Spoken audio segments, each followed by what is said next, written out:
I politely declined to split the cost for a new shared driveway. My neighbor got drunk, drove his truck through my living room wall, and said, "Now you'll pay for more than half." I shouted, "My kids were sleeping there." But when the insurance adjuster arrived, he handed me photos that proved something even worse.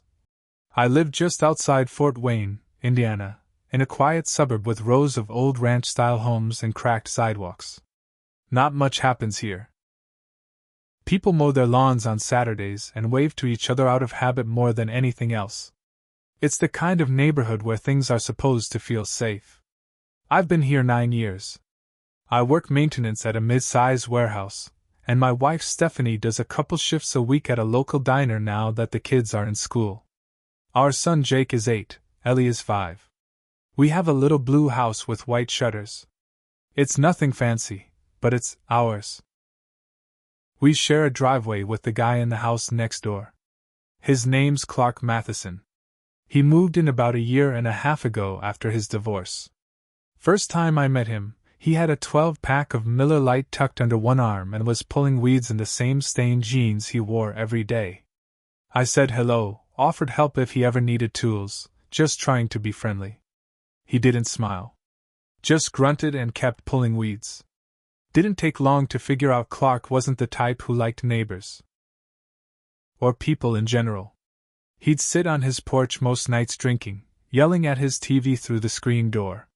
Sometimes he'd blast music at 2 a.m., sometimes he'd scream on the phone at his ex-wife loud enough for the whole street to hear. A few times I saw him toss beer bottles into the bushes and just leave them there. Still, I never got into it with him. I kept things polite. I have a family to take care of. I didn't want trouble. The driveway we shared ran between our two homes. It had cracks running all through it, deep ones that made winter shoveling a nightmare. Every spring we'd get weeds popping through. Was it annoying?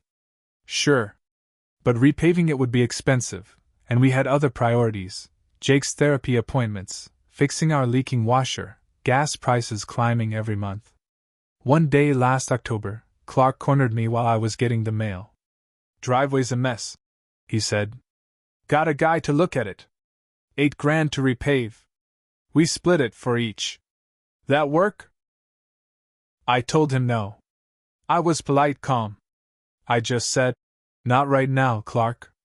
I've got too much going on. Maybe later in the year." He stared at me a long time. Not angry. Just cold. Then he nodded and said, "Sure."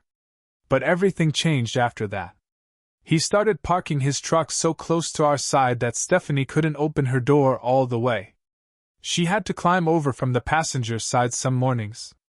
Trash bins got left in front of our garage every Sunday night like clockwork. He once sprayed his hose in our direction while Jake was playing in the driveway, pretending he didn't see him there. Jake came inside soaking wet, crying. That's when I knew Clark wasn't just bitter. He was looking for a fight. Still, I didn't engage. I moved the bins. I parked on the street a few times to give Stephanie space. I swept his beer cans off our lawn. Then came March. Friday night, just past 10:30. Kids were upstairs asleep. Stephanie and I were watching TV in the living room.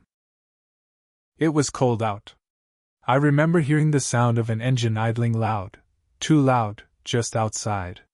Then it roared. Seconds later, Clark's truck came smashing through the front wall of our house. He didn't crash by accident. He aimed. He hit the gas and drove straight through the wall into our living room like it was a demolition site. The truck's front end stopped 3 feet from the staircase. From where my kids were sleeping. Stephanie screamed. I shouted and ran toward the truck, heart pounding, hands shaking. Clark stumbled out of the driver's seat. He wasn't hurt, just drunk and smug. "Now you'll pay for more than half," he slurred, grinning like it was a joke. I saw red. "You maniac! My kids were sleeping right there." He just laughed. When the cops came, he resisted at first, then started yelling about property justice and making things even. They dragged him off in cuffs while he called me a coward and worse. He blew a zero. 18 at the station. He wasn't just over the limit. He was completely wasted. I thought that was the worst part. But it wasn't. 3 days later, the insurance adjuster showed up. He was going through the wreckage, making notes, asking me questions. Stephanie stayed upstairs with the kids. I was exhausted, barely sleeping since the crash. Just waiting for some kind of news about how long it would take to get our home fixed. Then the guy said, "I've got something you need to see." He pulled out a manila folder. Inside were 6 printed photos, black and white, grainy, but clear enough. They showed Clark. Middle of the day. No disguise, nothing. Just Clark, crouched down next to the shared wall of our 2 homes with a hammer in his hand. In some shots, he was pulling bricks loose. In others, he was stuffing what looked like cloth into the cracks. "Where are these from?" I asked, feeling sick. "Your neighbor across the street has a Ring camera pointed this way," the adjuster said. "They installed it last month after some packages went missing. Caught your neighbor doing all this over a series of days." Turns out, Clark had been weakening our shared wall on purpose. Not only the one by the driveway, but the actual structural part of our homes. He was chipping away at the corner bricks, removing support pieces, and stuffing insulation with what looked like accelerants. Probably gasoline-soaked cloths. It wasn't just about the driveway. He wanted the house damaged.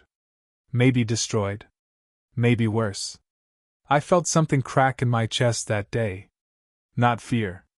Not even anger. It was something deeper. Like betrayal, even though Clark had never been a friend. It was the moment I realized he'd planned this.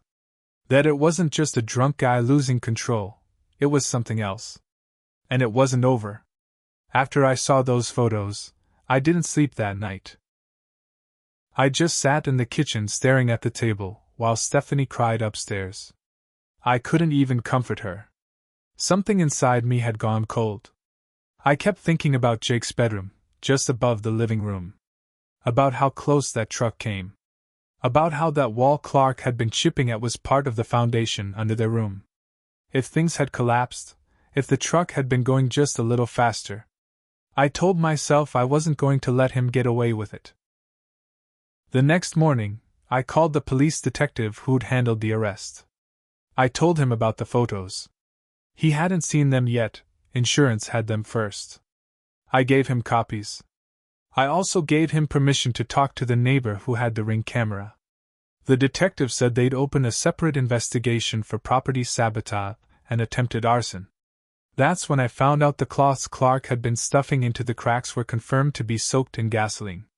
Let that sink in. Gasoline-soaked rags, wedged into the structural wall of a house where 2 little kids lived. He was trying to make something happen. Whether it was a fire or weakening the wall so the crash did more damage, I don't know. But it wasn't random. He didn't just snap one night. He had a plan. And even after his arrest, things kept getting worse. A week after the crash, I came home from work and found the back gate to our yard open. We always keep it locked. Always. Jake's dog, a little beagle named Scout, was gone. We searched all night.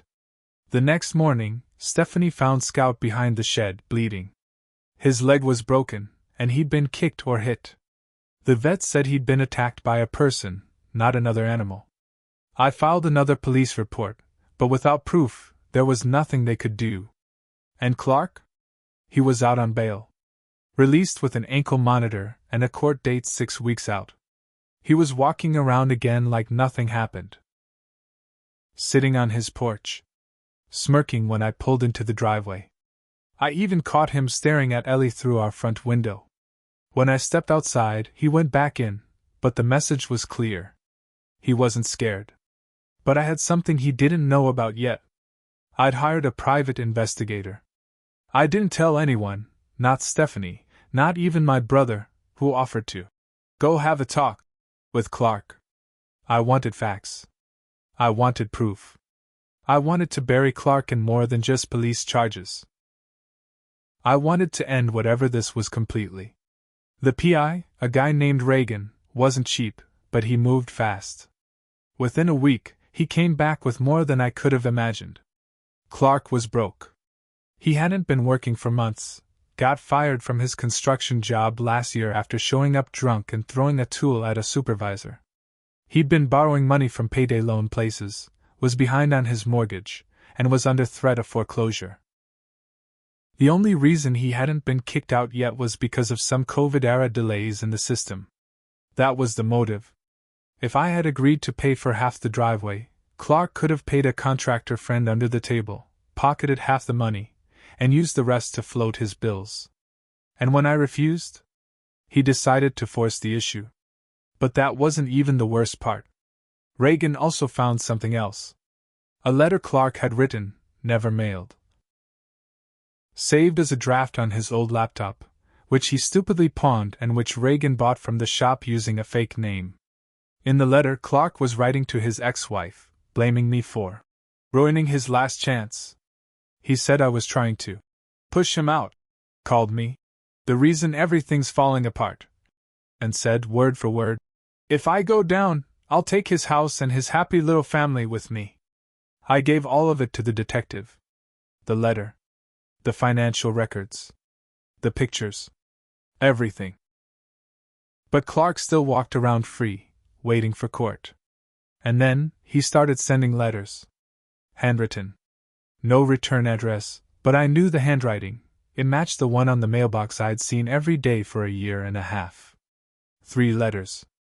All of them threats. One said, "You think the cops can stop me? Just wait." Another said, "That dog was just the beginning." The third came with a photo. It was taken through our front window. Ellie, sitting at the kitchen table, eating breakfast. My hands shook when I showed Stephanie. She threw up in the sink. That was the night I decided I wasn't going to wait anymore. Clark thought he could scare me.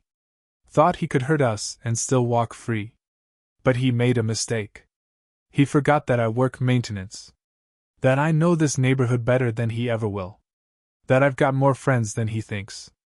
And that once I make up my mind I don't stop. He came after my family. Now it was my turn. I started quiet. Didn't tell Stephanie what I was doing. She already wasn't sleeping. Ellie had started wetting the bed again, and Jake kept asking why Scout wouldn't play anymore. The crash, the dog, the letters, it had shaken them. I couldn't add more to their plate until I was sure it would help. But I had a plan. A simple one. Find out how deep Clark's mess really went, and use it to destroy him. The private investigator, Reagan, kept digging. And I started making calls. Old contacts. Friends from the warehouse who knew people in Clark's former construction crew. It didn't take long before the floodgates opened. Turns out, Clark didn't just lose his job for drinking. He was also under an internal investigation before he got fired. He'd stolen tools. Big-ticket items. Power drills, saws, even a generator. A few guys covered for him, but eventually someone tipped off the site manager. They didn't press charges at the time, didn't want the drama, but the report was still filed. Reagan found it through a contact at the company's HR department. Clark had a record. Even before that job, he'd been evicted from 2 rentals for property damage. One of the landlords said Clark flooded a basement out of spite when he got a 30-day notice. Another said he poured cement into the washing machine before he left. This wasn't a one-time breakdown. It was a pattern. I took everything, every report, every witness statement, every screenshot of the letters and messages, and compiled them into a binder. Labeled. Indexed. Clear enough for a jury to follow. Then I went to the DA's office myself. Sat in the lobby for 4 hours until someone agreed to talk to me. And finally, they listened. They reclassified Clark's case. Upgraded charges: attempted arson, stalking, intimidation, child endangerment. The district attorney filed for a no-contact order and a motion to revoke bail. But Clark didn't show up to court. They sent officers to his house. He was gone. The place was trashed. Empty beer bottles, holes in the wall, and something worse, photos. Of my house. My kids. Stephanie. Dozens of them, printed, clipped, and laid out on his kitchen table. Like a plan. Police said it looked like he'd skipped town. But I didn't buy it. Clark was too angry. Too obsessed. He wasn't running. He was hiding. A week passed. We installed a new alarm system. I added cameras at every angle. The sheriff posted extra patrols on our block. Still, Stephanie jumped every time a truck passed. I slept with a bat by the bed. Then one night, I heard something outside. It was past midnight. Cold. I looked through the front camera feed and saw nothing. But the backyard cam showed movement by the fence. I got up, slipped on boots, and grabbed my flashlight. Quiet as I could. When I got to the back gate, it was open again. Same way it was when Scout disappeared. But this time, I caught him. Clark was crouched behind our shed. Sweating. Pale. Eyes wide like a cornered animal. He wasn't drunk this time. He looked strung out. Dirty. I could smell him from 10 feet away. "You don't get it," he said, standing up slow. "They ruined my life. You ruined my life." I had the bat in one hand, flashlight in the other. I said, "You took pictures of my kids. You broke into my yard. You almost killed them." He started crying. Then laughing. Then both at once. "I was gonna take the house down," he said. "All of it. Burn it to the damn ground." But then I saw her in the window. The little one. And I couldn't do it. Not yet. That's when I saw the lighter in his hand. He dropped it when I shouted. I lunged forward and pinned him before he could run. Yelled for Stephanie to call the cops. They found 2 bottles of lighter fluid in his backpack. He'd written another letter, too. It was in his jacket pocket. This one wasn't to his ex-wife. It was to me. "You brought this on yourself." That was his last line. This time, he didn't get bail. They locked him in county jail without a hearing. His lawyer tried to claim mental instability. But with everything we had, photos, threats, financial motive, history, they couldn't hide the truth. But even with Clark behind bars, it wasn't over. Because 2 weeks later, I got a letter in the mail. It wasn't from Clark. It was from his younger brother. A man I'd never met. The return address was upstate Michigan. Inside was a single paragraph. "My brother isn't the only one who thinks you destroyed him. We know what you did. You're not clean either. You pushed him. You made it personal. You'll see soon." There was a photo, too. Of my car. Taken that morning. In my driveway. I felt a chill deeper than anything Clark ever gave me. This wasn't revenge anymore. It was war. That letter changed everything. For weeks, I had been focused on Clark, his threats, his sabotage, his rage. But now I realized there was more to the story. Clark wasn't just spiraling alone. Someone else was helping him. Someone else thought I owed them something. I had no idea who his brother was. I didn't even know Clark had a brother until that moment. I took the photo to the sheriff's department. They opened a new file, said they'd look into it. Promised to send someone by more often. But the truth is, I didn't trust that anymore. Not fully. The police had been reacting this whole time. I needed to be ahead for once. So I made a call to Reagan, the PI, and told him to find Clark's brother. It took 5 days. His name was Randall Matheson. Lived up in Coldwater, Michigan. Worked at a scrapyard, in and out of jail most of his adult life. Assault, petty theft, and a couple battery charges from bar fights. Real stand-up guy. Reagan didn't just find him. He followed him. And sure enough, 2 days later, Randall crossed the state line and drove straight past my house. He didn't stop, didn't get out, just cruised slow like he wanted me to know he was there. It wasn't just me that saw it. My neighbor across the street caught it on their ring cam. I handed the video to the sheriff. They finally agreed to put a patrol car nearby full-time for a while. But I wasn't just waiting around. I was planning. Because I had something Clark and Randall didn't. I had time.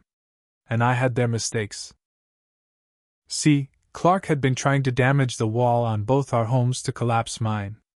But he didn't realize the property line was off. According to the county records, the wall he tampered with, it was technically 18 inches on his side. Meaning, he destroyed his own property, not mine. And when his insurance dropped him, because of criminal negligence, his house value dropped with it. Fast. I called a lawyer. Then I called a second one who specialized in property disputes and civil suits. Then I sued Clark for damages. Not just for the house crash. Not just for the emotional distress or medical bills or Scout's vet surgery. I sued for the long-term property damage, the safety risks to my kids, the cost of our relocation, and something else, the malicious sabotage of a shared residential structure. In Indiana, that's not just civil. That's felony vandalism with intent to harm. Clark's lawyer begged to settle. But I refused. I wanted this on the record. I wanted a judgment. And I got it. The court awarded me everything I asked for, and more. $312,000. Clark didn't have it.